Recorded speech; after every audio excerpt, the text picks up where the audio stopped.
Hello friends, welcome to my channel. आज compare करेंगे Kotak small cap के साथ एक्सिस स्मॉल कैप। दोनों ही बेहतरीन परफॉर्म कर रहा है रिसेंट टाइम पर। फिर भी बिहेवियर कुछ डिफरेंस है, वो हम डिटेल में चेक करेंगे। तो पहले क्या करेंगे, पहले टू फंड को 1 year, 3 year, 5 year and 10 year के फ्रेम पर ओवरलैप कर लेंगे, करके कंपेयर कर लेंगे। फिर दोनों के बेंचमार्क के साथ रिलेशन भी चेक कर लेंगे, दोनों का बेंचमार्क सेम है। फिर कुछ जनरल इन्फॉर्मेशन लेके रिटर्न चेक करेंगे और वैल्यूएशन एस्पेक्ट को देखेंगे। फिर पोर्टफोलियो के अंदर जाएंगे, पोर्टफोलियो देखेंगे stock specific and sector specific. एक फंड पिकर का एक एनालिसिस है, एक ग्रेडिंग सिस्टम है, उसको फोकस करेंगे। फिर स्मॉल कैप का जो परफॉर्मेंस होता है वो मेनली स्टॉक पिकिंग के ऊपर होता है, तो दोनों फंड मैनेजर का स्टॉक पिकिंग एबिलिटी के ऊपर भी फोकस करेंगे। फिर पोर्टफोलियो से जो डेटा निकलता है, पहले तो number of stock, top 5 top 10 में एलोकेशन, पोर्टफोलियो कॉन्सेंट्रेशन को चेक करेंगे। फिर portfolio allocation large cap, mid cap, small cap में कौन सा फंड कैसा अप्रोच कर रहा है। फिर risk ratios, mean, SD, beta, alpha, इसको चेक करेंगे। एंड अंत में ओवरलैपिंग इशू को भी एड्रेस करना चाहेंगे। तो पहले देख लेते हैं फंड वर्सेस फंड, फिर देखेंगे फंड वर्सेस उसका बेंचमार्क। अगर आप देखोगे 1 ईयर के फ्रेम पर तो कोटक बेटर परफॉर्म कर रहा है। 3 ईयर में अगर आप देखोगे एक्सिस पहले बेटर परफॉर्म कर रहा था, लेकिन मार्केट गिरने के बाद रिकवरी मोड में दोनों का परफॉर्मेंस सिमिलर है। 5 ईयर के फ्रेम को अगर आप देख रहे हो तो एक्सिस का परफॉर्मेंस बेटर था, लेकिन मार्केट गिरने के बाद कोटक बहुत अच्छा रिकवरी दिया है, तो अंत में दोनों का परफॉर्मेंस सिमिलर है। एंड 10 ईयर के फ्रेम पर अगर आप देखोगे कोटक क्लियरली आउट परफॉर्म कर रहा है। वन मोर थिंग, जब मार्केट ऊपर जा रहा है तो कोटक ज़्यादा ऊपर जा रहा है, जब मार्केट नीचे गिर रहा है तो गिर भी रहा है ज़्यादा कोटक। तो इसका कारण है वोलेटिलिटी, उसको भी एड्रेस करेंगे रिस्क रेशियो में। उसके पहले अब बेंचमार्क कंपैरिजन कर लेते हैं। कोटक स्मॉल कैप का जो बेंचमार्क है निफ्टी स्मॉल कैप 100 है। 1 ईयर में फंड तो अपने बेंचमार्क को क्लियरली बीट कर रहा है, 5 ईयर में भी कर रहा है, एंड सिंस इंसेप्शन भी ये फंड अपने बेंचमार्क को बीट कर रहा है, तो इसका बेंचमार्क रिलेशन अच्छा है। अब देखते हैं एक्सिस स्मॉल कैप को। इसका जो बेंचमार्क सेम है, निफ्टी स्मॉल कैप 100 है, एंड लास्ट 1 ईयर में इसका प्रॉब्लम है, बेंचमार्क रिलेशन अच्छा नहीं है, बेंचमार्क को बीट नहीं कर पा रहा है। लेकिन 5 ईयर एंड सिंस इंसेप्शन अगर आप देखोगे इसका बेंचमार्क रिलेशन ठीक है। तो एक्सिस लॉन्ग टर्म में अपने बेंचमार्क को जरूर बीट कर रहा है, एंड कोटक ऑलवेज अपने बेंचमार्क को बीट कर रहा है। आपको जनरल इन्फॉर्मेशन लेके पोर्टफोलियो के अंदर जाएंगे। तो पहले देखते हैं AUM, asset under management. So small cap fund 5000 crore से ज़्यादा दोनों ही फंड का साइज है। इन्वेस्टर का मानना है स्मॉल कैप जितना छोटा हो उतना बेहतर। एनालिस्ट का मानना है 4000 5000 करोड़ से ज़्यादा फंड साइज होगा तो परफॉर्मेंस में नेगेटिवली इम्पैक्ट पड़ेगा। अब रैंक अगर आप देखोगे तो क्रिसिल ने एक्सिस को 5 स्टार रैंक दिया है, लेकिन कोटक को 4 स्टार। बेंचमार्क दोनों का सेम बेंचमार्क है, Nifty small cap 100। Expense ratio दोनों का सिमिलर आप कह सकते हो, 0.4 0.5 अराउंड एक्सपेंस रेशियो है। टर्नओवर अगेन दोनों का सिमिलर है, लेकिन एक्सिस का टर्नओवर थोड़ा ज़्यादा है, 19% अराउंड टर्नओवर है, लेकिन स्मॉल कैप में 19% टर्नओवर ऐसा अब ज़्यादा तो नहीं कह सकते हो, स्मॉल कैप बहुत रिक्सी होता है। सो स्मॉल कैप में generally expense ratio and turnover ratio तो ज़्यादा होता है। आप चेक कर लेते हैं रिटर्न 1 ईयर, 3 ईयर, 5 ईयर के फ्रेम पर अगर आप देखोगे तो कैटेगरी ने 97% अराउंड रिटर्न दिया है, लेकिन एक्सिस ने अपने कैटेगरी को बीट नहीं कर पा रहा है। कोटक का परफॉर्मेंस देखो, लास्ट 1 ईयर में 112% रिटर्न दिया है। 3 ईयर के फ्रेम पर अगर आप देखोगे तो दोनों ही फंड कैटेगरी एवरेज को बीट कर रहा है, 25 कैटेगरी एवरेज है, फंड का रिटर्न 33% अराउंड है। एंड 5 ईयर में भी कैटेगरी एवरेज को दोनों ही फंड बीट कर रहा है, दोनों का परफॉर्मेंस सिमिलर है, 22-23% अराउंड है। लेकिन लास्ट 1 ईयर में कोटक का परफॉर्मेंस बहुत ही अच्छा है, 112% अराउंड रिटर्न दिया है। अब पोर्टफोलियो के अंदर जाते हैं, देखते हैं portfolio concentration. Number of stock के हिसाब से अगर आप देखोगे कैटेगरी ने 65 स्टॉक होल्ड कर रहा है, तो एक्सिस थोड़ा कॉन्सेंट्रेटेड है 59 स्टॉक, एंड कोटक थोड़ा डाइवर्सिफाइड है विथ 69 स्टॉक। अब टॉप 5 एंड टॉप 10 अगर आप देखोगे तो दोनों ही फंड कैटेगरी से ज़्यादा एलोकेशन किया है टॉप 5 में एंड टॉप 10 में। सो दोनों ही फंड ज़्यादा कॉन्सेंट्रेटेड है, लेकिन एक्सिस का कॉन्सेंट्रेशन और भी ज़्यादा है विथ 59 स्टॉक, कैटेगरी एवरेज से भी कम, कोटक से भी कम। एंड टॉप 5 टॉप 10 में एलोकेशन हाईएस्ट एलोकेशन दिया है, टॉप 5 में भी एंड टॉप 10 में भी। तो एक्सिस ज्यादा कॉन्सेंट्रेटेड पोर्टफोलियो बनाया है। अब पोर्टफोलियो एलोकेशन को चेक कर लेते हैं, large cap, mid cap, small cap में कौन सा फंड कैसा अप्रोच कर रहा है। अगेन अब लार्ज कैप देख रहे हो तो कैटेगरी 7% लार्ज कैप लग रहा है, लेकिन एक्सिस का लार्ज कैप कम है। दोनों ही फंड कैटेगरी से कम लार्ज कैप लेके चल रहा है, लेकिन एक्सिस एक concentrated and low large cap, high, mid and small specially देखो एक्सिस ने बहुत ज्यादा स्मॉल कैप रखा है। कोटक के पोर्टफोलियो में कैटेगरी से ज्यादा स्टॉक था एंड कोटक लार्ज कैप भी एक्सिस से ज़्यादा लेके चल रहा है। अब वैल्यूएशन और ओवरलैपिंग को एड्रेस करने से पहले एक बार रिस्क रेशियो को चेक कर लेते हैं। रिस्क रेशियो पहले देखते हैं मीन को। मीन का मतलब होता है एवरेज रिटर्न। कैटेगरी का एवरेज रिटर्न 22.4 है, तो दोनों ही फंड कैटेगरी एवरेज को बीट कर रहा है, जो गुड साइन है। अब फंड वर्सेस फंड अगर आप देखोगे तो कोटक स्मॉल कैप का एवरेज रिटर्न बेटर है। अब एचडी बीटा को देख लेते हैं। एचडी बीटा यानी वोलेटिलिटी इंडिकेटर। इधर इन्वेस्टर का मानना है अगर आपको सेम रिटर्न मिल रहा है तो आप लोअर वैल्यू लोगे, लोअर एचडी बीटा ढूंढोगे, लोअर वोलेटिलिटी लोगे, तो लोअर इज बेटर। तो कैटेगरी के कंपैरिजन में तो एक्सिस का लोअर एचडी है, लेकिन कोटक का एचडी हाई है एंड बीटा इन लाइन है। एंड कोटक का एचडी बीटा हाई है कंपैरेटिवली, एक्सिस का एचडी भी लो है एंड बीटा भी लो है। सो एक कम वोलेटाइल फंड है, लेकिन इसका मीन एवरेज रिटर्न भी कम है। फंड वर्सेस फंड देखा था ओवरलैपिंग करके, तो ये वोलेटिलिटी इशू भी हम एड्रेस किया था। अब शार्प और अल्फा को देख लेते हैं। शार्प और अल्फा में हायर इज बेटर होता है। शार्प कहता है आपका फंड रिटर्न जनरेट करने के लिए कितना रिस्क ले रहा है, तो कैटेगरी 0.65 है, सो दोनों ही फंड हायर है, सो दोनों ही फंड बेटर है कैटेगरी के कंपैरिजन में। लेकिन फंड वर्सेस फंड अगर आप देखोगे तो एक्सिस हायर शार्प दे रहा है।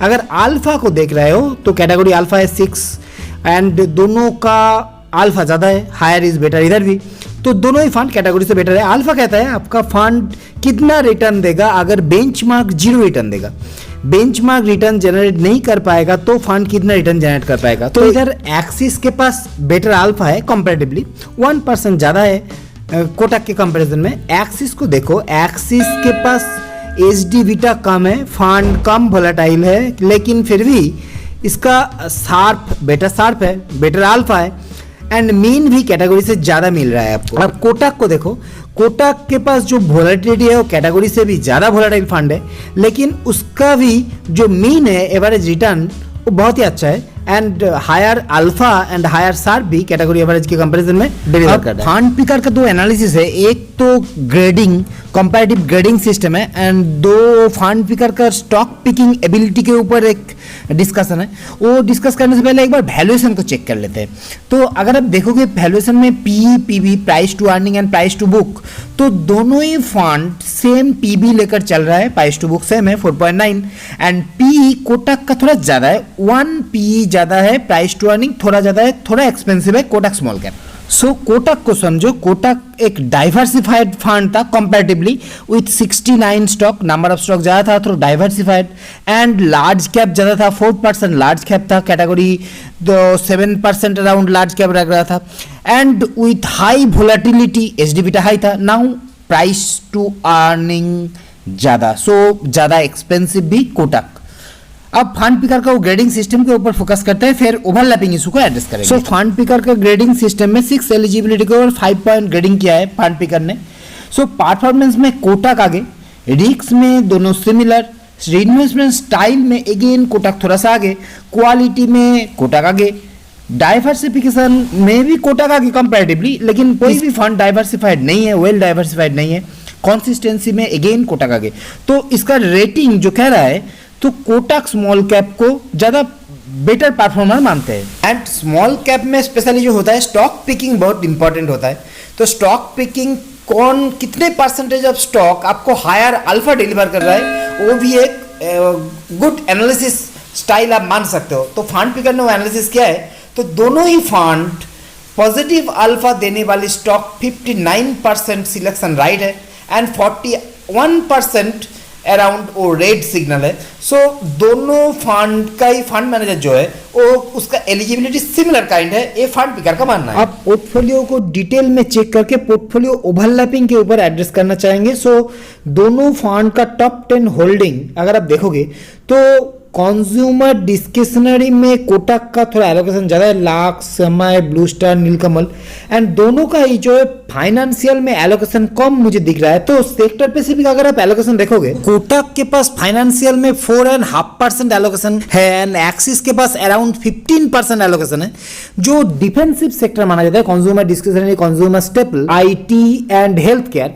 उधर अगर आप देखोगे तो कोटक के पास अराउंड ऐड करके देख लो 38% एलोकेशन है एंड एक्सिस का 43। सो डिफेंसिव सेक्टर के तरफ एक्सिस का झुकाव ज्यादा है, लेकिन कंज्यूमर डिस्क्रिशनरी में कोटक का एलोकेशन ज्यादा है एंड मेटेरियल में कोटक का एलोकेशन ज्यादा है। मेटेरियल एक एग्रेसिव सेक्टर माना जाता है, एक साइक्लिकल सेक्टर है। एंड अगर आप फंड पिकर का जो portfolio allocation and portfolio concentration data देखोगे तो एक्सिस ज्यादा कॉन्सेंट्रेट है टॉप 5 टॉप 10 में।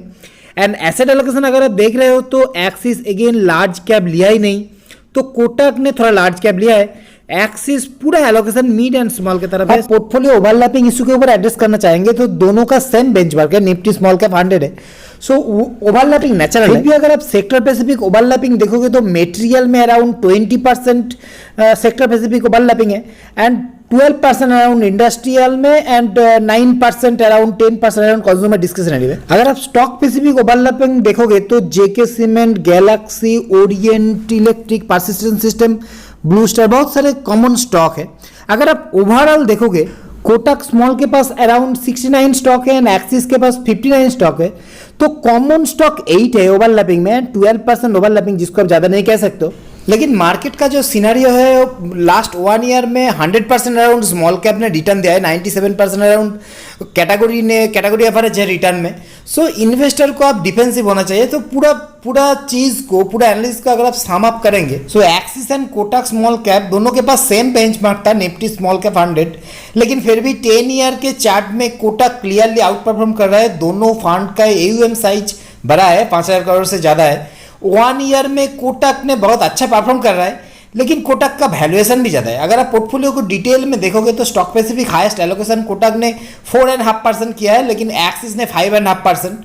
एंड फंड पिकर का जो एनालिसिस कह रहा है तो कोटक 5 पॉइंट गेटिंग स्केल में आगे है। एंड स्टॉक पिकिंग कैपेबिलिटी जो फंड मैनेजर का स्मॉल कैप में मेनली देखा जाता है, उधर फंड पिकर मानता है दोनों फंड मैनेजर के पास सेम काइंड ऑफ कैपेबिलिटी है। अगर आप सेक्टर स्पेसिफिक एलोकेशन देखोगे, मेटेरियल एंड कंज्यूमर डिस्क्रिशनरी में कोटक का एलोकेशन ज्यादा है, लेकिन एक्सिस ज्यादा कॉन्सेंट्रेटेड है। अगर आप देखोगे एक्सिस के पास 59 स्टॉक है, कैटेगरी एवरेज से कम है। कोटक थोड़ा डाइवर्सिफाइड है।